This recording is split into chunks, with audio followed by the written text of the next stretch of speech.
अस्सलाम वालेकुम। कल हमने प्रबंध के महत्व के बारे में समझा था। आज हम प्रबंध की प्रकृति के बारे में समझेंगे।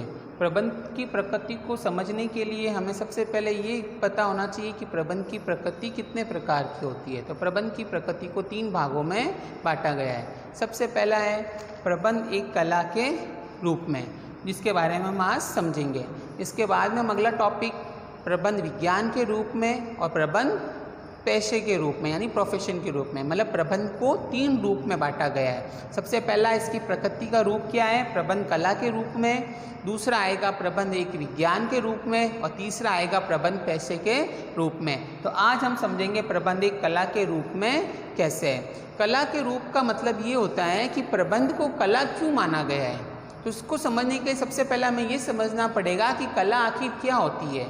तो कला क्या होती है? कला एक ऐसा मेथड है जिसको समझने के लिए सबसे पहले उसे सीखना पड़ता है। उसका ज्ञान एक व्यक्ति को होना चाहिए। चाहे कोई भी कला हो, चाहे नृत्य कला हो, चाहे गायन कला हो, चाहे म्यूज़िक, चाहे ड्राइंग, किसी नृत्य डांस कोई भी कला हो, उस कला को वो व्यक्ति तभी सीख सकता है तब बार बार वो उसकी प्रैक्टिस करेगा। अगर वो बार बार उसकी प्रैक्टिस करेगा तभी वो उसके अंदर निपुण हो पाएगा। तो प्रबंध को भी एक कला क्यों कहा है? तो प्रबंध को भी इसलिए कला कहा गया है क्योंकि प्रबंध को एक व्यक्ति सीखने के बाद में ऐसे नहीं कि बस सीख लिया और ख़त्म हो गया।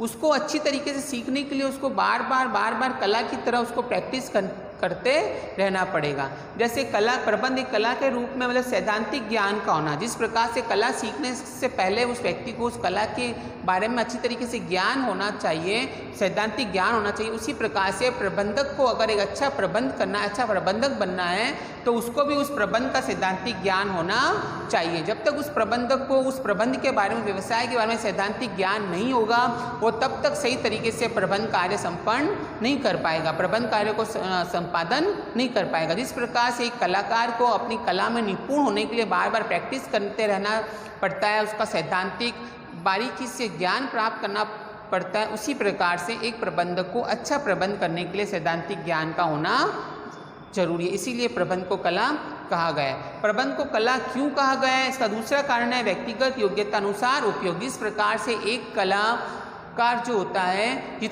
चाहे 1, 2, 4 जितने भी कलाकार हो, उन सब में व्यक्तिगत योग्यताएं होती हैं। कोई व्यक्ति ड्राइंग में माहिर होता है, कोई डांसिंग में, कोई संगीत में, कोई गायन में, जितनी कलाएं होती हैं सब एक ही व्यक्ति सभी कलाओं को संपूर्ण रूप से धारण नहीं कर सकता, उसमें संपूर्ण कलाओं को प्राप्त करने की योग्यता नहीं होती है।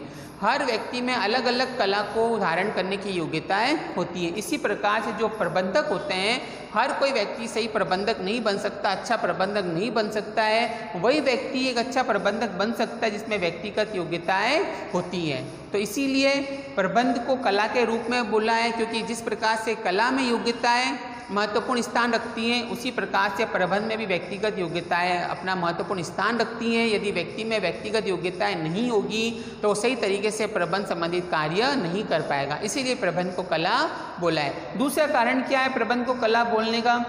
व्यवहार एवं रचनात्मकता पर आधारित। जिस प्रकार से कला व्यवहार और रचनात्मकता पर आधारित होती है, एक कलाकार अपने व्यवहार से अलग अलग प्रकार की कलाओं में निपुण होता है, अपने व्यवहार से उन कलाओं का प्रदर्शन करता है लोगों के सामने, डांस करके, गाना गा के, ड्राइंग करके या और भी किसी भी कला का प्रदर्शन वो व्यवहार के रूप में लोगों के सामने रचनात्मकता के द्वारा पेश करता है।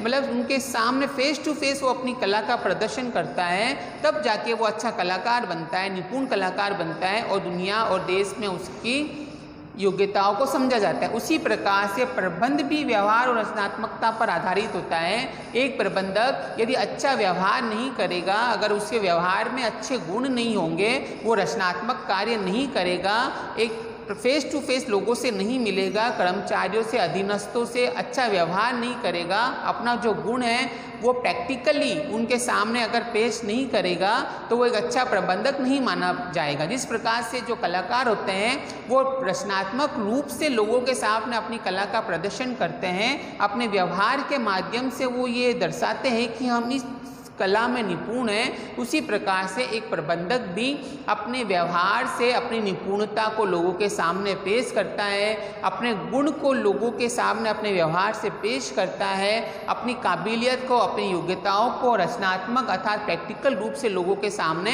पेश करता है। इसीलिए प्रबंध को कला के रूप में माना गया है। तो प्रबंध को कला के रूप में इसलिए माना गया है क्योंकि जो तीनों गुण होते हैं ये कला के गुण होते हैं और ये गुण प्रबंध में भी कार्य करते हैं, प्रबंध के लिए भी ज़रूरी होते हैं। इसीलिए इन 3 गुणों के कारण जो कला के गुण हैं जो प्रबंध में भी लागू होते हैं, इसीलिए प्रबंध को भी कला कहा गया है।